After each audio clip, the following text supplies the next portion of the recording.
buenas, le habla Eduardo Sánchez Tolentino, el Piro de Somos Pueblo. Me encuentro con Ricardo Ripoll, de Somos Pueblo también, con José Lomba, abogado, Juan Radamés de la Rosa Hidalgo, psicólogo, director ejecutivo de Casa Abierta, y Nilo Jiménez, director del Mesón de Dios.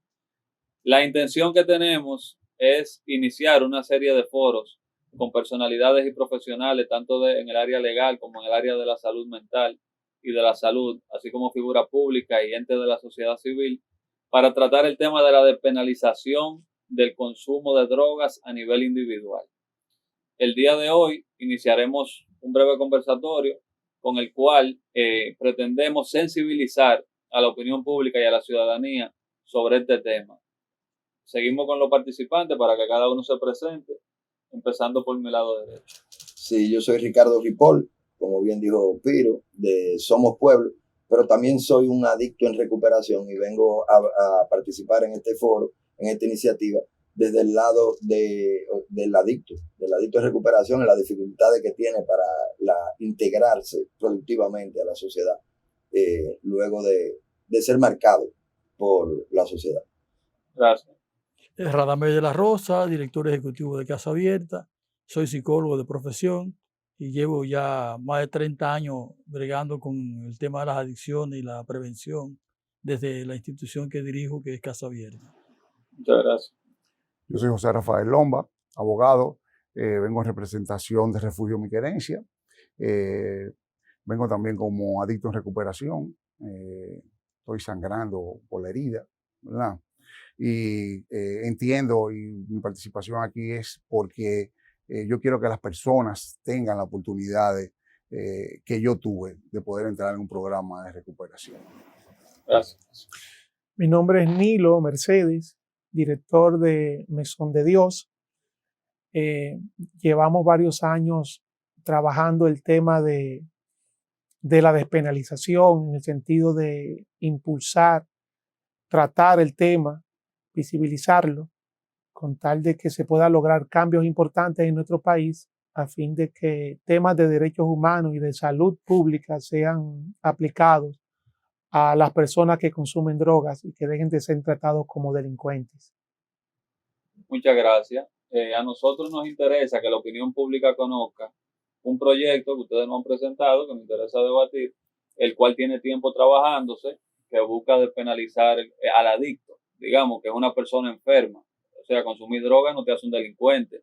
Y queremos que la gente entienda que no estamos hablando de legalización, sino de despenalización, y que hay una diferencia muy grande que esperamos que nos la expliquen. Muchas veces, por el mal manejo de las autoridades y por los conflictos que hay de intereses políticos en cuanto al adicto, un adicto por el mal manejo se convierte en delincuente. Y si se hubiera manejado correctamente, se lo hubiera llevado a un centro de recuperación que tuviera el derecho de recuperarse, quizás nunca hubiera llegado a ser un delincuente. Yo entiendo que, Ricardo, que el tema es un tema de salud pública. La ley 5088 establece que por una simple posesión, un simple gramito, tú eres traficante. O sea, es una ley que está obsoleta totalmente con la realidad del país. El consumo de sustancias psicoactivas, y eso es lo que yo quiero presentar al público, es que la despenalización es muy diferente a la legalización. ¿Qué es la despenalización? La despenalización es que el adicto no vaya a la cárcel, que el adicto lo cojan, si tiene un problema judicial, no se judicialice, sino que se trate como un caso de salud mental, como de salud pública, porque es una epidemia. O sea, la adicción es una epidemia. Ahora mismo no hay un hogar, yo no creo que tenga un hijo, un pariente, un sobrino, un tío que tenga problemas con sustancias psicoactivas. O sea, cada hogar y cada familia tiene un problema. Aquí en este país tiene un problema. Y es un problema que tiene que tener solución, que tengan la misma oportunidad que yo tuve de ir a un centro, de ir a un tratamiento. Pero ¿cómo se va a hacer eso? O sea, el UNGAS es un proyecto de las Naciones Unidas que hemos venido trabajando desde hace mucho tiempo. Lo tenía coordinado una persona muy interesante, la licenciada Begoña, que no está aquí con nosotros, pero una persona bien activa con relación al tema, y hemos estado en una mesa una mesa tratando el tema. Tenemos el anteproyecto de ley, lo tenemos casi terminado. ¿Cómo se haría? Se haría de la siguiente forma, o sea, adicto que cayó preso, que no se judicialice. ¿Qué se haría con él? Bueno, mira, hay una comisión, esa comisión evaluaría el adicto si va para un centro. Esa evaluación se le enviará al juez de la instrucción. El juez de la instrucción, en las medidas de coerción, hará lo que deba de hacer, o sea, enviarlo a un programa, enviarlo a un juicio, a un tratamiento, a un centro. O que vaya a los grupos de autoayuda también, que son gratuitos también. O sea, hay fórmula y hay forma para resolver la situación. Porque yo le voy a decir algo, un adicto que cae en una cárcel de este país, puede ser del nuevo modelo, del viejo modelo, óigame, y ahí lo que va a hacer, eso es una escuela de delincuentes lo que hay ahí adentro. Entonces, ¿qué deberían hacerse con esos muchachos? Bueno, llevarlo a un centro, un tratamiento, llevarlo al Mesón de Dios, llevarlo a Casa Abierta, llevarlo a Hogares Crea. Hay 50 sitios donde pueda estar la Fundación Volver, está la Fundación Fénix. Hay muchísimas instituciones que pueden ayudar a ese tipo de personas. Ahora, si tú lo mandas para la cárcel por 2 gramitos, por 1 gramito, óyeme, tú estás haciendo un crimen con ese muchacho, tú lo que estás sacando es otro delincuente. Entonces, el problema es que ese muchacho que tiene una enfermedad, porque no soy yo que lo digo, ni ninguno de nosotros, lo dice la Organización Mundial de la Salud, que una enfermedad no tiene la recuperación, no tiene el privilegio de recuperarse, sino que lo hacen es que lo envían a una cárcel. El derecho penal, ¿qué es lo que quiere el derecho penal? El derecho penal lo que quiere es que la persona se reivindique, se vuelva otra vez de nuevo a la sociedad, a reinsertarse como una persona ya recuperada. Eso es lo que quiere, que el individuo vuelva a la sociedad como un ente responsable y productivo de ella. Entonces, óyeme, ¿por qué todavía en esta época, en el 2020, que estamos en este pesar, madre llevándole la comida también a sus hijos y verlo en una cárcel en vez de verlo, óyeme, un adicto que ha sufrido, porque aquí lo que más sufren son los familiares de la enfermedad. Entonces, verlo en una cárcel o verlo recuperándose. Oye, ¿cuál sería una opción? ¿Cuál sería la mejor opción? Entonces, entiendo que es preocupante el asunto. Hay intereses de por medio, políticos. Yo entiendo que despenalizar también le quitaría trabajo a la Dirección Nacional de Control de Drogas y se centrarían en otra cosa, ¿tú me entiendes? No está buscando, ni está en los barrios, atrás de muchachos, decirle, no, mira, ven, vamos, tú eres adicto, ok, pero tú vas por un tratamiento. Se puede regular, se puede buscar la fórmula para ayudar a ese muchacho.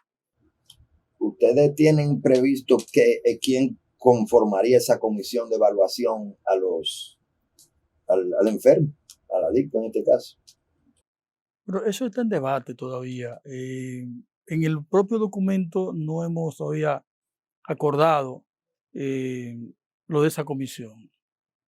Hay una comisión, de hecho, en la ley 528 hay una comisión actualmente, integrada por 3 profesionales de la psiquiatría, Aunque la ley dice que eso es una comisión multidisciplinaria. Son 3 psiquiatras que están ahí, que no funciona, hace tiempo que dejó de funcionar. Esa ley, ese mecanismo que tiene la ley actual, lo que busca es justamente que las personas que tienen un problema de adicción y cometieron algún delito, pues sean atendidos por esa comisión y referidos a tratamiento en vez de la cárcel. Pero eso nunca ha funcionado como debe funcionar. Y de hecho hay mecanismos de corrupción que siempre funcionaron allí. Lo que estamos planteando, ese documento no está enfocado en la despenalización. Ese documento está enfocado en replantear la política pública del Estado Dominicano para que no tengamos una política basada en la represión, sino basada en los derechos humanos, en la salud de la persona. O sea, fíjense que cuando ustedes hablan de la adicción, se olvidan que, de acuerdo con Naciones Unidas, el 90% de las personas que usan sustancias lo usan sin ningún tipo de consecuencia, ni individual, ni social, ni familiar, de ningún tipo. La mayoría de las personas que usan sustancias psicoactivas en este país y en el mundo no se hacen dependientes de ellas. Ahora, esas personas están siendo chantajeadas por las autoridades, autoridades corrompidas, porque le encuentran con una pequeña cantidad de sustancias, lo más que se usa en este país y en el mundo es marihuana, y te encuentran con un tabaquito de marihuana y ya tú vas a la justicia por eso, porque la ley te manda eso. Lo que buscamos es justamente que la despenalización respete la dignidad del ser humano, respete su derecho y no lo convierta en alguien sometido a la justicia por un delito, una cosa terrible como tener un cigarrillo de marihuana, un tabaco, un porro, como le dicen en Europa. Eso no es un delito. Usted no ha hecho ningún tipo de daño a ninguna persona, usted no ha robado, no ha asaltado, usted no ha hecho nada, pero es un delito. Y las personas que tienen consumo problemático, digamos que ya han llegado a un momento en que las drogas forman parte de su existencia de manera cotidiana, esa persona, pues peor todavía que usted lo lleve a la cárcel, porque ese, además de que es una persona con un problema de salud, usted lo está convirtiendo en alguien que no es, porque no es un delincuente. Entonces, la idea es que la despenalización se centre en el respeto de la dignidad y los derechos de las personas. No debe ser un delito que usted consuma una sustancia. Eso debe ser un asunto personal suyo, individual, que no tiene nada que ver con lo externo. Ahora, si usted consume alcohol, por ejemplo, y se monta en un carro y sale borracho, usted está infringiendo la ley, porque eso está prohibido, eso está regulado. Usted no puede hacer una cosa así. Lo mismo pasa si usted consume otra sustancia y usted se sale fuera de control. Entonces, la idea es que la legislación nuestra se convierta en una legislación inclusiva, que respete a las personas y que además le quite ese poder que tienen las autoridades para enjuiciar, apresar a cualquier persona sin que esa persona haya alterado el orden público, sin que esa persona haya agredido a nadie, sino simplemente porque encontraron en su poder una pequeña cantidad de sustancias. Eso se llama la dosis personal. De hecho, hay una jurisprudencia en Argentina donde la Suprema Corte de Justicia dijo que no era un delito. Sigue estando prohibida en Argentina todavía, pero le dieron la razón a los muchachos que encontraron con sustancias, eran 5, y encontraron con una cantidad que sobrepasaba el límite de lo que es la posesión mínima. Y bueno, fueron enjuiciados, pero la Suprema dijo no, esas personas no son traficantes, no son distribuidores, son usuarios, no tienen por qué ser sometidos a la justicia. Se reconoce el concepto de dosis personal. Eso es lo que queremos cuando se plantea la despenalización, que se reconozca que una persona es usuaria, problemática o no, y no necesariamente es un delincuente por ello. Que hay mucha gente que son delincuentes que no consumen droga, y hay mucha gente que consume droga que no son delincuentes. Y eso tiene que estar claramente diferenciado, porque si no estamos metiendo a todo el mundo en el mismo saco y estamos haciendo mucho daño a la sociedad con ese tipo de legislación arcaica, una legislación de los años 80, que ya en esa época era arcaica, de los años 80.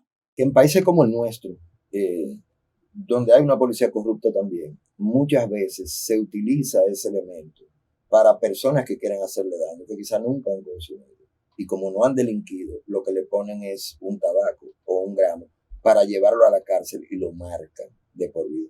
Por eso yo entiendo que esto que se está tratando es muy importante, y también lo de la comisión, por eso hice la pregunta de la comisión, porque mucha gente saldría inocente también, ¿verdad? Se logra, no es penalizado el uso personalizado, ¿verdad? O sea, y se manda a una comisión donde se evalúa, no es adicto, se le hace un doping o algo, no consume lo que se puede salir a la cárcel. Aquí se utiliza como una herramienta para castigar y corromper y meter a la gente a la cárcel. Bueno, señores, en breve regresamos. Muchas gracias por su sintonía.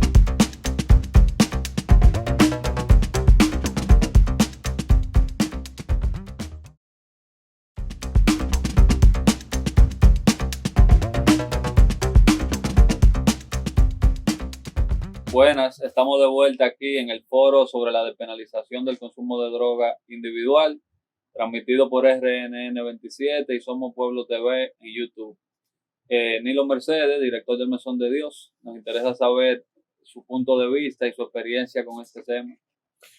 Bueno, la despenalización es una meta a lograr que está siendo propulsada desde organismos internacionales ante el reconocimiento del fracaso del modelo de la guerra o la lucha contra las drogas, que lamentablemente se ha convertido a nivel internacional ya de hace muchas décadas, ha pasado de ser de la guerra contra las drogas a la guerra contra los drogos.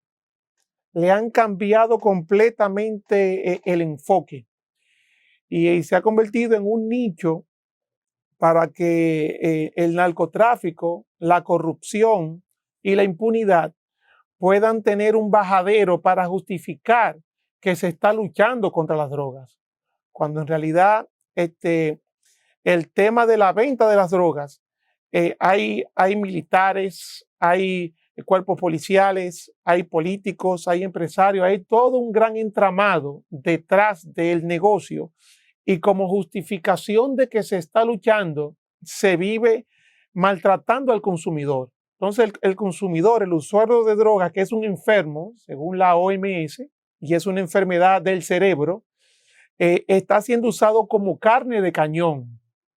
Mientras por un lado es el nicho del narcotraficante y del vendedor, un nicho comercial, donde tiene la clientela segura y en crecimiento y en aumento. Por otro lado, es la excusa para el modelo de lucha contra las drogas. Usted ve que hacen grandes redadas, que agarran a 80, que agarran a 50, que agarran a tanto, y que agarraron a microvendedores con tantas porciones para la venta, y que le agarraron quizá 20,000 pesos, 30,000 pesos, una balanza, y todo eso se presenta como un gran éxito en lo que es la lucha contra las drogas y que se está golpeando el narcotráfico. Pero en realidad eso es una pantalla. O sea, no se puede justificar que eso esté dando resultados. Y mientras que los vendedores, los que traen toneladas al país, los que entran furgones por barco, por avión, son intocables, nadie los conoce. Rara vez se agarra a alguien, o cuando se agarra un cargamento, se agarró el cargamento, está muy bien, pero solamente están lo que transportaban el cargamento. Tienen la inteligencia para agarrar el cargamento en el mar, pero no tienen la inteligencia para dejar que llegue a su destino, para agarrar a los dueños del cargamento en sí. Entonces, es una inteligencia que la usan a medias. Es una lucha que es una careta.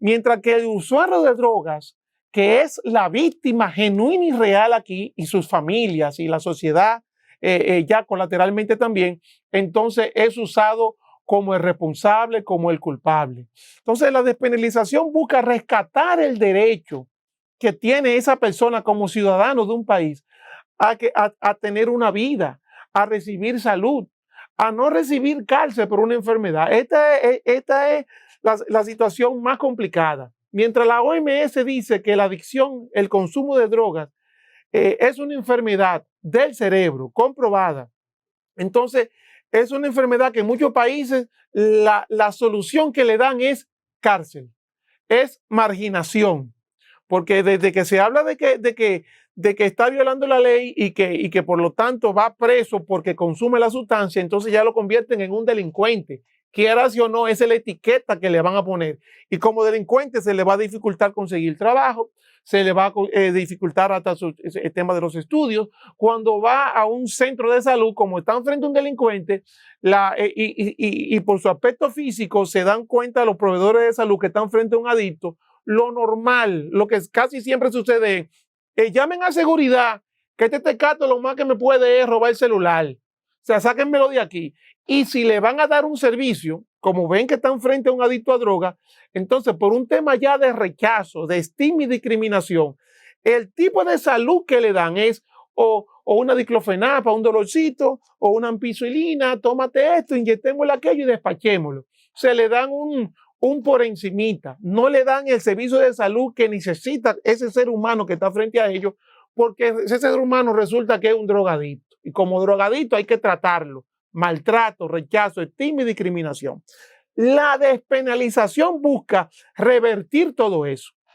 La despenalización busca no legitimar el consumo, sino que ese ciudadano se le respeten sus derechos como ciudadano de ese país. Eso busca la despenalización. Y aplicado en el contexto nuestro de la República Dominicana, busca que también reciba servicios de salud, que en vez de cárcel se le brinde la oportunidad de que vaya a un tratamiento, si lo desea, de forma voluntaria. Ahora, si ese consumidor, si esa persona que usa drogas, dentro de su contexto y su entorno para consumirla, delinque, roba, maltrata, hiere, daña, bueno, que entonces por delinquir, por robar, por maltratar, por dañar, asuma y enfrente la justicia. Y si tiene que ir preso, que vaya preso. Por todos esos ítems, pero por el tema de consumo per se, que es una enfermedad, lo que necesita es ir a tratamiento o ajustarse a un programa ambulatorio para que se modifique esa conducta y también, si se lo puede proponer como meta, abandonar por completo el consumo de drogas. Entonces, eso es lo que es despenalización en profundidad. Y para que en nuestro país logremos eso, es importante una modificación de la ley 5088, donde quede más claramente plasmado el enfoque de salud y de derechos humanos dentro de la misma ley. Porque como está actualmente, lo que enfoca es lo que da es un enfoque criminal, criminaliza al consumidor. Y en algunos aspectos tan exagerados que cuando se trata de heroína, si al usuario de heroína le encuentran una porción del tamaño que sea, la porción de heroína que le encuentran, es de una vez, o sea, inmediatamente calificado como traficante, en vivo y directo, es traficante. Porque se trata de heroína, porque la heroína es la peor, que la heroína aquello, y también en algún tipo de droga alucinógena lo pueden tipificar así también a la persona. Entonces, esas son cosas que tienen que cambiar. La ley necesita ser modificada. No estamos hablando de legalizar, no estamos hablando de festinar el tema, no estamos hablando de que la droga se venda en los comercios, en los colmados, como se vende el alcohol y el cigarrillo. Estamos hablando de que el adicto a droga, por consumir la droga, no vaya preso, que se le respeten sus derechos y que tenga acceso a salud de calidad. De eso es que estamos hablando. Por cierto, al narcotraficante, si le dan 20 o 30 años, que le metan 50 años, que se la pongan cómoda. Así es. Eso es así. ¿Y ustedes tienen algún tipo de experiencia, imagino que la tienen, pero pregunto, de cómo el modelo de criminalizar al adicto y no despenalizar el consumo individual ha afectado a personas? Lo digo porque usualmente, por ejemplo, los microvendedores son adictos, la mayoría, que quizá de joven experimentaron, tuvieron una mala experiencia, que lo agarraron con 2 gramos, le cantaron 5 años, cayeron presos, ya se marcaron para su vida entera, y cuando salen, lo más fácil que tienen es ir al mismo punto a ponerse a vender para el que la lleva a gran escala. Sí, se conocen muchos casos y está bien metido, enraizado en los barrios. El ejemplo de progreso, entre comillas, que tienen los jovencitos que van subiendo en medio de un barrio donde la droga está, la venta a la libre en la esquina, con el consabido pago de peaje de los viernes, para que no molesten el punto ni a los que van en ese punto. Entonces los que van subiendo ven al joven que tiene la cadena, que tiene el carro, que tiene el motor, que evite y todo eso. Entonces es el modelo que la juventud que va subiendo. Pues mira, pues entonces así es que como yo voy a progresar, así es como yo me voy a hacer mi vida. Entonces lo van entrando. Muchos de los que controlan puntos de droga actualmente, micro puntos de droga, son adolescentes con 12, 13, 14, 15 años y con una pistola mucho enganchada, provista por el real dueño del punto. Pero lo utilizan, ya ese se va educando, se va entrenando. Cuando crezca ya, ese va para ligas mayores. Cuando ya crezca, mientras tanto es carne de cañón. Consigo mi dinero, lo pongo a vender y como es menor, por cierto, la ley lo va a tratar con un manejo diferente. Hay una delincuencia brutal ahí. Muchos consumidores, por el mismo tema de cómo la ley lo criminaliza, entonces no tienen la oportunidad. Cuando caen presos y van a cárcel, no reciben tratamiento, no reciben una atención para ayudarlos en su recuperación. Y como se mencionaba ahorita, la cárcel es una universidad para la delincuencia. Ahí se juntan, sin ellos haber sido delincuentes y criminales previos, se juntan con delincuentes y criminales y reales. Y entonces ahí va a venir la fusión y el enfoque de que se vaya por esa vía. O sea, el daño es brutal. Muy diferente fuera si hubiera servicios de tratamiento de calidad provistos por el Estado, suministrado a través de salud pública y las ONG también que vienen trabajando décadas el tema, en la cual se le dé tratamiento y rehabilitación de calidad al enfermo, que no se le criminalice, que no se le estigmatice, sino que se le ayude a salir, se le brinde la herramienta, la historia fuera otra. Ahí está el ejemplo de Portugal. Portugal era uno de los países en Europa con los mayores niveles de criminalidad, de consumidores de droga, de epidemia del VIH, una situación terrible. Y el actual presidente de Naciones Unidas, que era presidente de Portugal en ese momento, él dio un cambio radical. Tomó la decisión de que la ciencia, de que la salud tomara por la rienda y agarrara el toro del problema de la droga por los cuernos y que se enfrentara desde una perspectiva de salud, porque de una perspectiva de criminalización y de represión y de lucha no estaba resultando. Entonces, vino el enfoque de que el adicto no se le entre preso, sino que se le lleve a tratamiento, que se le dé la oportunidad, la opción, para que pueda rehabilitarse, para que pueda recuperarse de una forma voluntaria. Cuando se le agarraba ya una cantidad excesiva, si iba como quiera a esa comisión, llamada comisión disuasora, donde se le orientaba, se le daba acceso a desintoxicación, a rehabilitación y todo eso. Y si ya cometía ya en varias ocasiones que rompía y demostraba que no estaba en una intención de al menos mantener un consumo responsable o recuperarse, cualquiera de las dos, y insistía en delinquir y todo eso, entonces ya por todos esos temas iba ya a una posibilidad de cárcel. Pero los resultados fueron que la mayoría pudo recuperarse, que al despenalizar el consumo de droga no explotó, que es uno de los temores que hay en la confusión de legalización, despenalización. No, porque si se despenaliza, si ahora se consume, ahí es que se va a disparar el consumo. Portugal demostró que no se dispara el consumo al despenalizar. Portugal y Uruguay. Y Uruguay también. Uruguay despenalizó la droga en el 74. Y como usted compara los números de crecimiento del consumo con los de Argentina, que sigue penalizada, son iguales. O sea, no ha aumentado el consumo porque se haya despenalizado. Perdón, Danilo, que te interrumpiera. Portugal también demostró que la epidemia del VIH, que entre los usuarios de drogas, principalmente de drogas inyectables, era un asunto terrible porque la vía más potente de transmisión del VIH es por vía endovenosa con el compartir las jeringas. Él había mucho más potente que la sexual, incluso. Entonces, los niveles de la epidemia del VIH descendieron drásticamente desde que se despenalizó, porque esto no es un tema solamente de hacer unos cambios en la ley que se respeten derechos.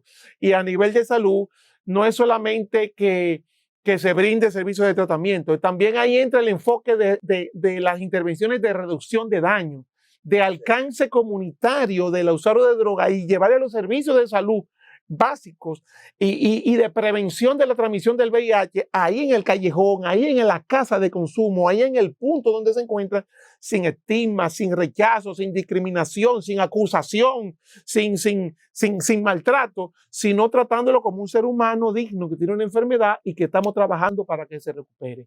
Entonces, el modelo de Portugal, o sea, actualmente Portugal es uno de los países europeos con los índoles, con los índices menores, hasta en temas de narcotráfico incluso, porque al venir la despenalización, eso impactó, porque esto va combinado por un tema de un ataque, o sea, ya la policía no tiene que estar concentrando sus esfuerzos en capturar al consumidor, tiene que concentrar todos sus esfuerzos en atacar el narcotráfico, que es el real problema. Y así lo hizo Portugal. Y muchos de los vendedores, muchos de los mercados grandes de Portugal tuvieron que irse hacia otro de los países vecinos y dejar a Portugal tranquilo. No es que no haya consumo, pero el consumo no se disparó como se esperaba.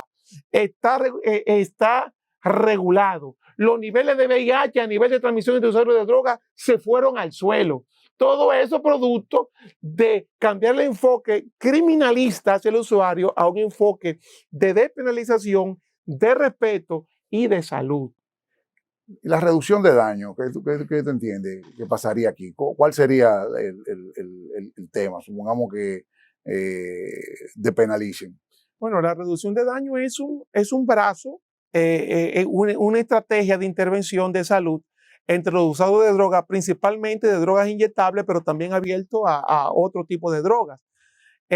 Mesón de Dios la viene desarrollando desde hace ya 19 años. O sea, Mesón de Dios es pionero en la República Dominicana en las intervenciones de reducción de daño y pionero en el Caribe no americano, porque en el caso de Puerto Rico vienen haciendo de reducción de daño desde hace décadas. Pero Mesón de Dios ha sido pionero en la República Dominicana, en el Caribe, y de aquí se ha exportado el modelo hacia varias islas del Caribe y México también. La reducción de daño es una estrategia aprobada, hay evidencia en multitud, en gran cantidad de estudios que han hecho agencias internacionales y privadas, estudios que ha hecho la ONU-DC, la Organización Mundial de la Salud, los CDC y otros organismos más que han demostrado la eficacia de las estrategias de reducción de daño para reducir el contagio del VIH entre los usuarios de drogas, para educar y prevenir el consumo de drogas problemáticos entre los mismos usuarios de drogas, también para reducir la transmisión del virus de la hepatitis C y otras ITS entre los usuarios de drogas también, ha sido un método estratégico, efectivo, validado científicamente. Y dentro de un contexto de la despenalización, dentro de un contexto de despenalización, la reducción de daño es una estrategia que tiene que ir de la mano junto con otras intervenciones y otras ofertas al usuario de drogas. O sea, el Estado le presentaría hasta economía, o sea, menos gastos, menos costos en cuanto a eso, representaría ahorro. Sí, porque si el adicto a drogas se deja sin atención de salud, su condición de salud como tal se va a ir deteriorando y se va a ir dañando, el hígado va a ser afectado, los pulmones van a ser afectados, el cerebro va a ser afectado, corazón va a ser afectado, y cuando ya llega el sistema de salud con todos esos órganos dañados, los costos para la recuperación de ese ciudadano con todos esos problemas de salud son elevados, mientras que con intervenciones de reducción de daño y de prevención del VIH y otras ITS, los costos de estas Sí, intervenciones. la misma enfermedad, que no llegue a una cronicidad por el uso repetitivo. Eso es correcto, eso es correcto. O sea, los costos de intervención de salud, la carga es mucho más económica y más efectiva que si se deja que se llegue a la cronicidad para después dar la atención. Muchas gracias, Nilo Jiménez. Vamos a una pausa y en breve regresamos.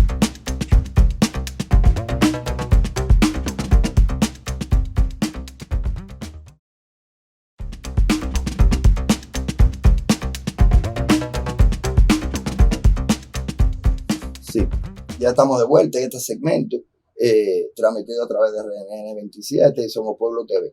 Yo tenía una pregunta y algunas interrogantes al respecto. Como ustedes ya tienen un tiempo trabajando con este proyecto y han trabajado con otras cosas, ¿qué trabas, qué obstáculos han encontrado ustedes para poder implementarlo, o por lo menos dar los pininos para poder empezar a implementarlo? ¿Y por parte de qué organizaciones, en caso de que las hubiere? Bueno, fíjate, el tema es la cultura en que se ha trabajado el tema de la droga en nuestros países, no solamente en República Dominicana. La estrategia del miedo ha funcionado y hoy la gente cree que cualquier persona que usa una sustancia es un delincuente porque te han asociado el concepto de consumo de droga con delincuencia. Entonces, en la cultura dominicana y en la cultura de los países que no han avanzado en política de droga humana, inclusiva, respetuosa de los derechos, el adicto es una persona que debe ser mantenido fuera del contexto social porque es un delincuente, es una persona agresiva y violenta que me va a hacer daño. El miedo ha calado en la población. Pero lo peor del tema es que las autoridades dominicanas, todas las que hemos tenido, del 88 para acá y para allá también, no se han interesado en ningún momento en comprender el fenómeno de manera adecuada. Y lo que han hecho es aplicar una mirada equivocada. Ustedes saben cómo se empezó a perseguir a los usuarios de droga. Se empezó persiguiendo a los negros, persiguiendo a los latinos, persiguiendo a los chinos, persiguiendo al otro en Estados Unidos. Y eso se fue exportando, obligado por aquel mecanismo de la ayuda internacional y la cosa. Se fue exportando, se obligó a los estados a usar esa metodología. De hecho, hay una anécdota muy esclarecedora sobre esto. En los años 30, 40, Billie Holiday era una cantante famosísima, excelente cantante de jazz. Esa señora le hicieron la vida imposible porque era negra. Pero a Judy Garland no le hicieron la vida imposible y era adicta igual que ella, pero Judy Garland era blanca. O sea, Judy Garland la trataban, la ayudaban mientras esta la encarcelaban. Eso ha sido siempre la política de droga represiva. Es justamente golpear al otro, al más pobre, al que no es como yo. Y eso se aplica en República Dominicana sin ningún tipo de revisión crítica. O sea, la ley nuestra del 88, que ya era trazada en el 88, se mantiene sin ningún tipo de modificación humana hasta ahora. ¿Se ha modificado para qué? Para hacerla más difícil, para hacerla más dura, para hacer la vida más difícil a los consumidores. No justamente para ser capaz de enfrentar el fenómeno de manera adecuada. ¿Cuáles son los obstáculos? Esa mirada equivocada de nuestras autoridades. Ese creer que tenemos que tener una dirección de control de drogas fuerte, capaz de agarrar cada día más gente. No, tenemos que tener una policía eficaz, pero una policía humana, una policía que sepa discriminar lo que es un delincuente de lo que es una persona con un problema de salud. Entonces, esa mirada equivocada está en la Dirección de Control de Drogas, en la Policía Nacional, en el Consejo de Drogas. Increíblemente, en el Consejo de Drogas está instalada esa mirada, cuando deberíamos tener un Consejo de Drogas pensando en cómo la política de drogas se mejora cada vez. Tenemos una política de drogas que está haciendo... Señores, el Consejo de Drogas ha estado dirigida por militares muchas veces. Ahora mismo hay un militar que fue el primer presidente de la Dirección de Control de Drogas, que fue jefe de la policía. ¿Qué mirada puede tener el general Guerrero?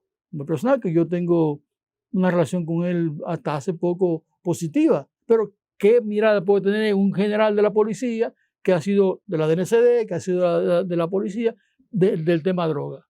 Ahí nunca ha habido un profesional de la salud pensando en la política del Estado de manera diferente. Los obstáculos son muchos, pero sobre todo esa mirada equivocada que se ha mantenido acríticamente por años y años y años y no se busca un cambio.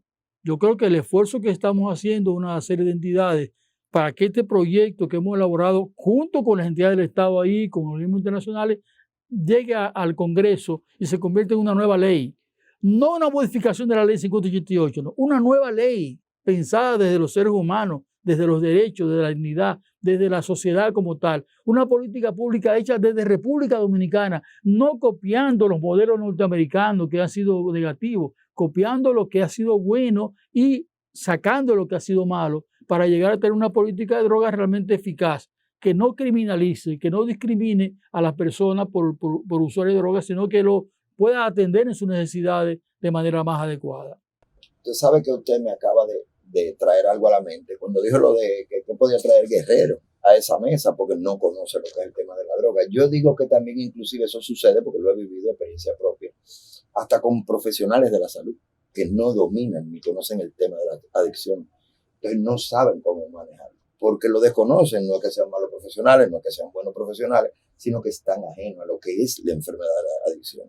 Porque no ha habido ninguna... Usted va a un hospital público, Nilo sabe mucho más de esto que yo, va a un hospital público y el profesional que está allí, enfermeros, médicos, no saben nada de este tema. Nada. Le llega a una persona con una sobredosis y no saben qué hacer. No. Porque no saben a eso me cómo refería. manejarse. Entonces, el tema es que hemos tenido una cultura muy atrasada en este tema y ni siquiera los profesionales de la salud, como usted menciona, tienen la capacidad de discriminar adecuadamente y de ser humano ante el ser humano que le está llegando ahí. Ven, como decía Nilo, ven a la persona con el tipo mal vestido, desgreñado, sucio, o sea, apártalo. No, ese ser humano se ha demostrado, eso se ha demostrado científicamente. Ese ser humano que está en la calle comiendo basura, haciendo cualquier cosa para conseguir la próxima dosis de basura, porque lo que se inyecta no es ni siquiera algo realmente... ese ser humano, si le dan la oportunidad, sale adelante con su vida. La mayoría lo hace.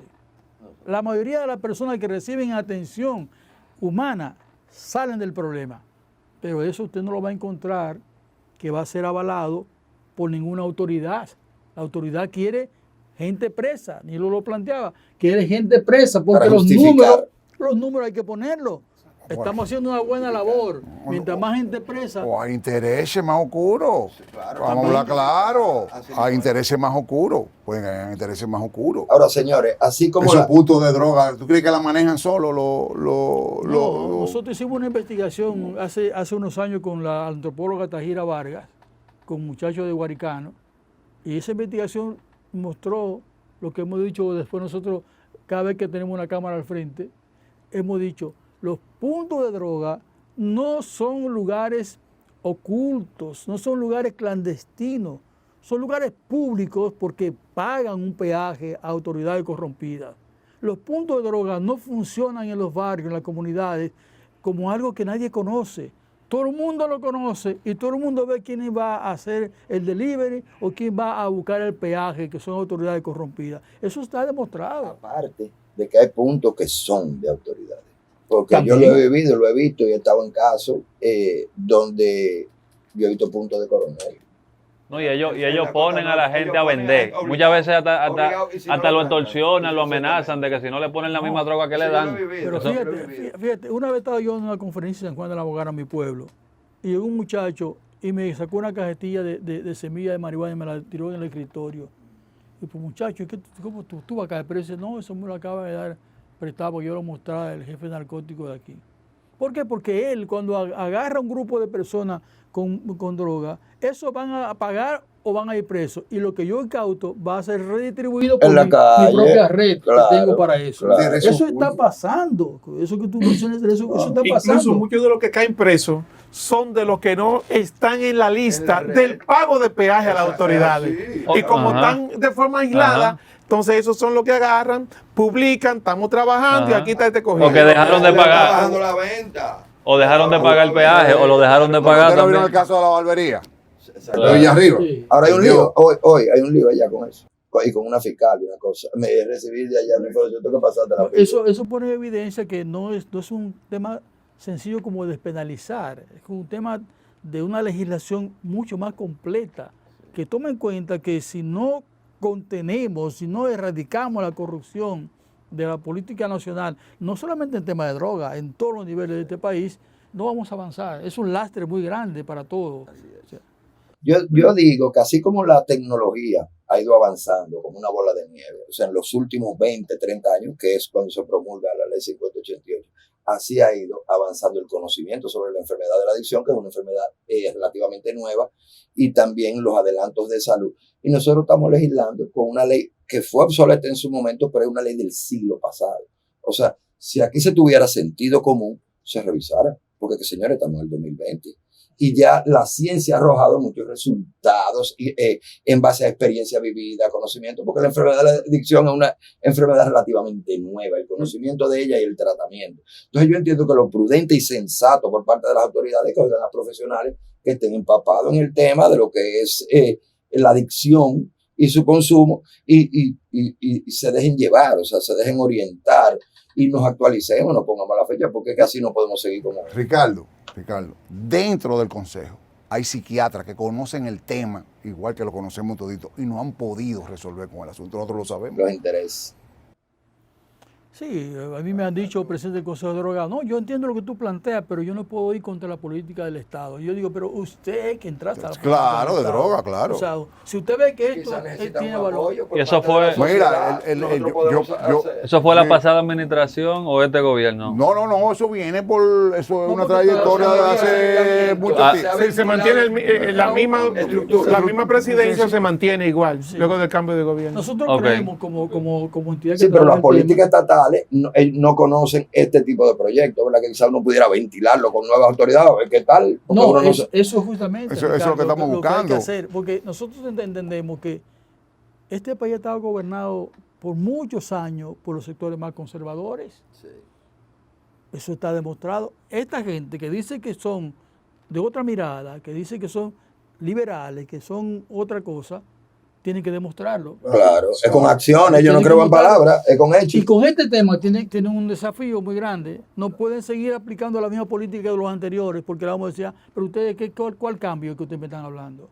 Si no tenemos una legislación nueva en materia de droga, eso va a ser un gran lastre que van a tener que arrancar de su memoria como institución, como partido político, ¿no? El Estado Dominicano está obligado en este momento a repensar su política de droga, porque la que tenemos no funciona. Y no funciona aquí ni en ninguna parte del mundo. Lo que necesitamos es una política de droga que realmente responda a las necesidades de la sociedad dominicana, como han hecho otros estados. Entonces, ahí tenemos que hacer un gran debate nacional, donde todo el mundo participe, todo el mundo exponga su punto de vista y al final tengamos un documento bien elaborado que nos diga, por aquí vamos, lo que Nilo lo planteaba. Eso se hizo en Portugal. Este señor Gutiérrez convocó a todo el mundo, de izquierda, de derecha, conservadores, no conservadores, iglesia, profesionales, todo el mundo, en un gran debate, y de ahí surgió una política de Estado nueva.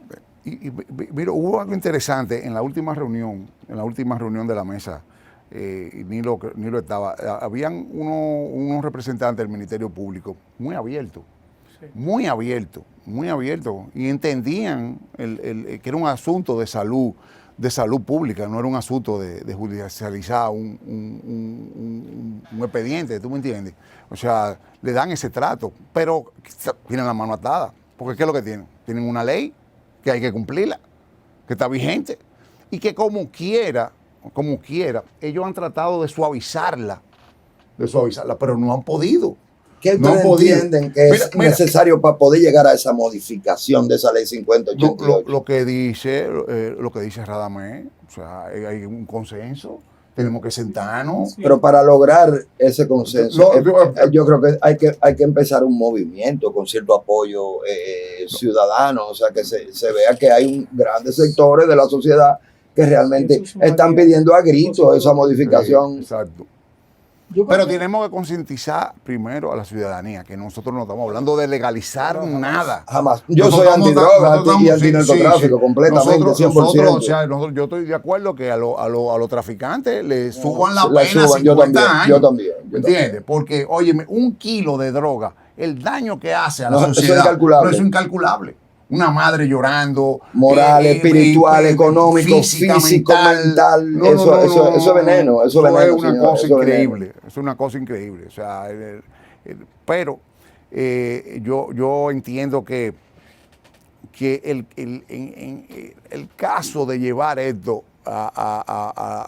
entendible a la salud pública, a la salud mental, o sea, que se ha tratado esto por médicos, o sea, que el adicto lo cogieron con sustancia, bueno, vamos a la comisión, esa comisión una comisión que vamos, que esté un médico, un psiquiatra, un trabajador social, vamos a evaluar a este individuo. Vamos a mandarlo al juez de la instrucción con este diagnóstico que se hace en una hora o 2 horas hablando con el individuo, ¿tú me entiendes? Se lleve al juez de la instrucción, el juez de instrucción lo envíe a un tratamiento, a un centro, o le diga, mira, te agarramos con sustancia, ahí están los grupos de autoayuda, tú marihuana, ve, haz 5 o 6 reuniones, o ve bueno, tú eres un adicto con síndrome de abstinencia, bueno, vamos a mandarlo por una clínica, y lo evalúan. Una comisión que evalúe a esa persona. Nosotros no tampoco, o sea, una persona que haga un homicidio o que cometa una violación o un robo. Eso es otra cosa. Es otra cosa, ¿tú me entiendes? Es un delincuente. Exacto. Eso no lo vamos a debatir porque No, todos estamos de acuerdo. Exacto. Exacto. Entonces, pero es para que la sociedad, o sea, el público conozca de qué es lo que nosotros queremos, que se vea, que ese muchacho tenga la oportunidad. Hay que sincerizar el tema drogas aquí en nuestro país. Quitarle ese tabú que tiene. Quitarle el tabú. Porque toda la familia tienen a alguien que consume. O sea, eso... Y toda madre, todo padre con un hijo con problemas de adicción quisiera verlo en un tratamiento y no en una cárcel. No en una cárcel. O sea, tiene que haber una modificación o una nueva ley completa, tal como Radamés está proponiendo. A mí me gustaría más una nueva ley, porque ese 5088 es primitiva, señores. No, esa ley está enfocada en la represión. Yo he dicho siempre, y se lo he dicho incluso al presidente del Consejo de Drogas, en la ley de droga nuestra, el Consejo es un parcho mal pegado. No tiene cabida. No tiene cabida. Eso es para el que está hecho. Entonces, una nueva ley que diga, respetamos los derechos del ser humano, le ofrecemos oportunidades de recuperación. Pero dígame usted, yo me hice adicto a la droga y estoy en Dajabón. ¿Cómo me tratan en Dajabón? Un animal. ¿Por qué? Porque hay que hacer una red nacional de centros de tratamiento bien preparados, con buenos recursos, con buena capacitación. Mire, hay sociedades ya de aquí cerca que tienen ya posgrado en adicciones. Claro. Aquí no tenemos ni un diplomado siquiera. Aquí no tenemos, la gente que se ha formado en materia de droga aquí se ha autoformado. No hay, en las universidades no hay el tema. ¿Por qué? Porque seguimos con esa mirada todavía muy equivocada. Naciones Unidas sí da los cursos. Y el TRINET. Sí, pero la OEA-CICAT trajo aquí al país, junto con el Consejo Nacional de Drogas, el programa de capacitación de certificación en consejería de adicciones PROCER. Y se hizo una primera versión en la UAS. Y una gran cantidad de directores y personal de salud se entrenó y se capacitó. Y teniendo la oportunidad de dejarlo instalado en el país como algo continuo, una capacitación continua, solamente, o sea, necesitando financiamiento para que se pueda correr, se pueda continuar, eso lo dejaron engavetado. PROCER se hizo, se certificaron muchísimo. Yo mismo estoy certificado por el PROCER. ¿Cuándo fue eso? Eso fue ya hace como unos 3 o 4 años atrás. 3 o 4 años atrás que el proceso se hizo. Hubo una versión más reciente de hace como 2 años para adolescentes, una versión especial que se hizo, un poquito más pequeña, que también se hizo, pero todo se quedó ahí. Y entonces la UAS tiene todo a la mano. El Consejo de Drogas es el organismo que OEA-CICAT utiliza como mediador para vializar. Lo que se necesita es financiamiento local, pero no ha habido la iniciativa, el empuje desde el Consejo de Drogas para que el proceso se implemente de forma continua ya, consistente y sistemática desde cualquier universidad o desde la UAS. Para formación. Y la ONU tiene los recursos. La ONU es la que se ha encargado hubo una comisión jurídica que trabajó con la última modificación del anteproyecto. Y eso lo pagaron ellos. O sea, en pocas palabras, nosotros estamos desaprovechando oportunidades de oro. Así es. Así es. No, pero esto hay que darlo a conocer. Esto hay que darlo a conocer y seguir enseñando y educando desde aquí, desde este foro, levantando inquietudes. Y que para que la gente entienda qué es lo que es despenalización, qué es un adicto y el porqué de este foro que nosotros estamos, o sea, de la necesidad realmente de la modificación de esa ley o creación de una nueva y de que se le respeten los derechos al adicto. Eso es así. Bueno, le damos las gracias. Nilo Mercedes, José Lomba, Radamés de la Rosa, Ricardo Ripoll, Eduardo Sánchez El Piro. Dije todos los nombres bien, ahora sí.